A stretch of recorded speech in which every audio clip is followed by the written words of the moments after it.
ये जो पॉइंट था ये वही है जो बड़ी देर से मनवाओ कर वही है जो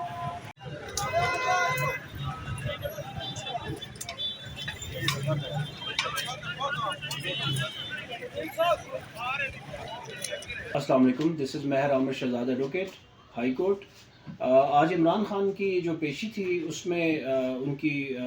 मुतअद्दिद केसेस में अबूरी ज़मानत मंजूर कर ली गई है और हाई कोर्ट में एक पटिशन पीटीआई की जानिब से फ़ाइल की गई है कि इनके जो है पुलिस जो ये बताए इस्लामाबाद पुलिस के इनके ख़िलाफ़ कितने मुकदमा ताहाल दर्ज हो चुके हैं,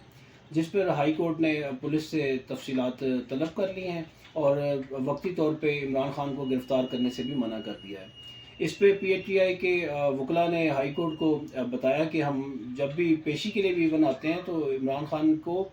10 से 20 पर्चे और कुछ हिडन FIRs होती हैं जिनके बारे में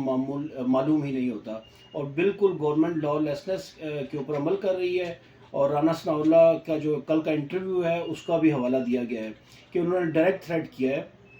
कि यहाँ हम नहीं होंगे और यहाँ इमरान खान नहीं होगा, जिस पे इवन एक सहाफ़ी ने इमरान खान से सवाल भी किया है कि ये राना सनाउल्लाह ने ये कहा, तो इमरान खान ने उसको पहले तो टालने की कोशिश की, फिर उसने कहा कि आप किसका नाम ले रहे हैं, यानी कि उसको आंसर करने से भी उसने अवॉइड किया है। लिहाजा अब ये सूरत हाल है कि इमरान खान को गिरफ़्तार नहीं किया जा सकता और अब ये कहा जा रहा है कि इमरान खान सुप्रीम कोर्ट भी शायद उसमें हेयरिंग में जा रहे हैं, इलेक्शन कमीशन जो केस है इलेक्शन से मुतल्लिक।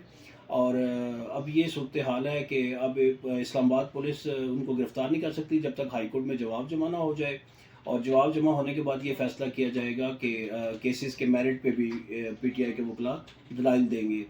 लिहाजा आज का दिन तो बहुत पुरअमन गुजरा और उस तरह जो क्राउड था वो भी उस तरह नहीं हुआ। सिचुएशन कुछ देर इमरान खान हाई कोर्ट के बाहर इंतज़ार करते रहे जब तक उनको परमिशन मिली अंदर जाने की और अंदर जाने के बाद फिर उन्होंने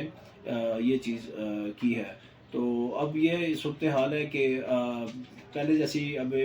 टेंस सिचुएशन नहीं है और इंशाल्लाह अब वो अगली पेशियों पे पेश होंगे। लेकिन राना सनाउल्लाह का जो एटीट्यूड है उसको हमारे लॉ के तबकों में और इवन हमारा किसी पॉलिटिकल पार्टी से ताल्लुक़ नहीं है, लेकिन हम खुद बहुत परेशान हैं कि डेली प्रैक्टिस से सब प्रोसीजर्स हट के किए जा रहे हैं जो कि बज़ाहिर भी इलीगल है, इनका असर जो अवाम में भी अच्छा नहीं जा रहा और जो मुकद्दस पेशा है वकालत का और जो कानून की एक डोमेन है उसको बहुत डिस्टर्ब किया जा रहा है और ये ज़ाब्ते और ये कानून के बिल्कुल ख़िलाफ़ है। लिहाजा हम हुकूमत से भी कहेंगे वो होश के नाखून लें और सबसे पहले कानून का एहतराम किया जाए, कोर्ट्स का एहतराम किया जाए और इलेक्शन का केस भी जो है ऑनरेबल सुप्रीम कोर्ट में जब वो ज़ेर समात है तो उसका फ़ैसला होने दिया जाए और जो सुप्रीम कोर्ट फ़ैसला दे उसमें मनोअन अमल किया जाए। इसको ज़ाती जागीर पाकिस्तान को कोई पार्टी भी ना समझे।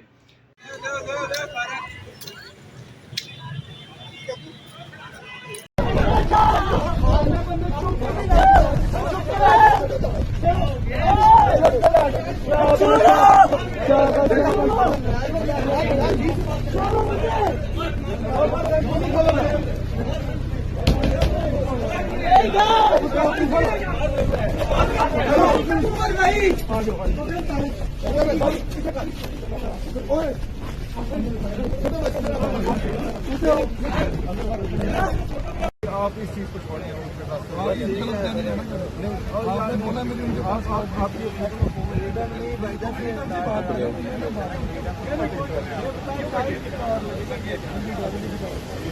नहीं